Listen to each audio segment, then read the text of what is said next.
All right. We'll sell the menorah. It's solid bronze. Perhaps the Shylock who bought our other belongings will give us enough for it to keep Kowalski off our backs until— Never! I'll sooner sell my soul! Solomon roared, standing between Jack and the candelabrum. He said it with such feeling that Jack was certain that he'd make good on his threat. Even so, he tried to make his father reconsider.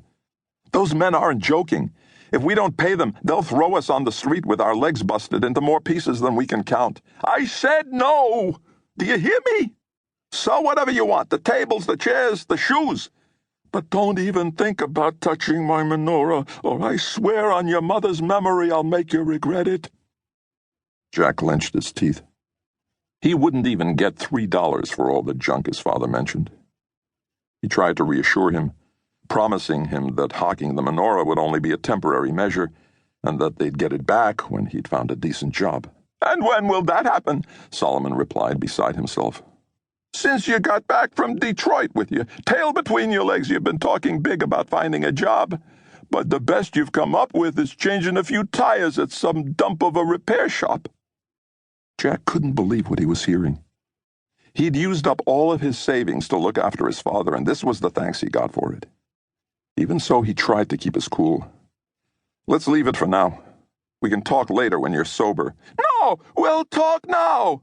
I don't need a clear head to know who's to blame for all of this, Solomon went on. You and your delusions of grandeur. If you'd stayed at the shoe store, none of this would have happened. Let's leave it, Father. Now's not the time to— And when will be the time? When you decide? Oh, of course, I forgot. It's High and Mighty Jack who decides when we speak and when we don't. High and Mighty Jack doesn't have to be a miserable shoemaker like his father. In fact, he stood, puffing and panting, High and Mighty Jack is so important that he had to leave his family and go off to live on the other side of the country while his mother was dying and his father worked himself to death mending shoes. Jack felt a dagger pierce his heart. He hadn't abandoned anyone. In fact, he had never forgiven Solomon for not telling him when his mother fell sick. And while he was in Dearborn, he had sent half his salary to his parents each month. He was consumed with rage. Everyone has the right to choose what they do with their lives. At least I lived well, and not like some poor wretch as you would have had me living. How dare you! Get out! Yelled Solomon, turning away. He tried to get a last swig from the empty bourbon bottle, and seeing that not a drop remained, he smashed it on the floor.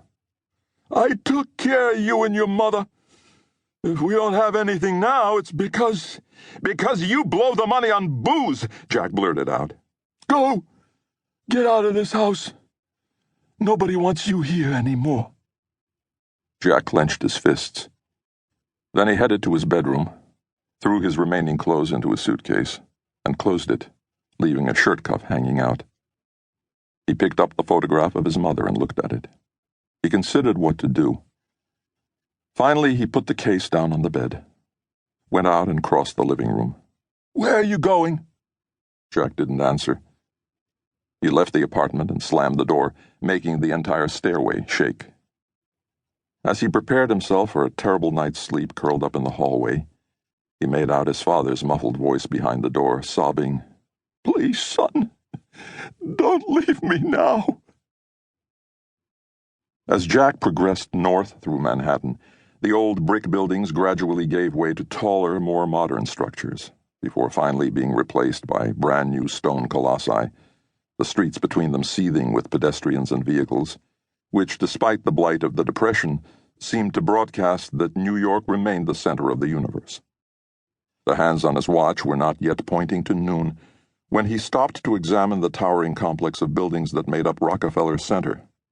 Some of the real estate was still under construction, but the main tower was already a vast edifice of concrete and steel that rose defiantly as far as the eye could see. Jack stood admiring it. It may not have been as high as the Empire State or as elegant as the Chrysler Building, but even before its official opening, the Rockefeller could boast something that no other structure could. Inside, America's richest men decided the world's fate. He imagined his uncle, Gabriel Beilis, was one of them. He took his time to find a way into the building.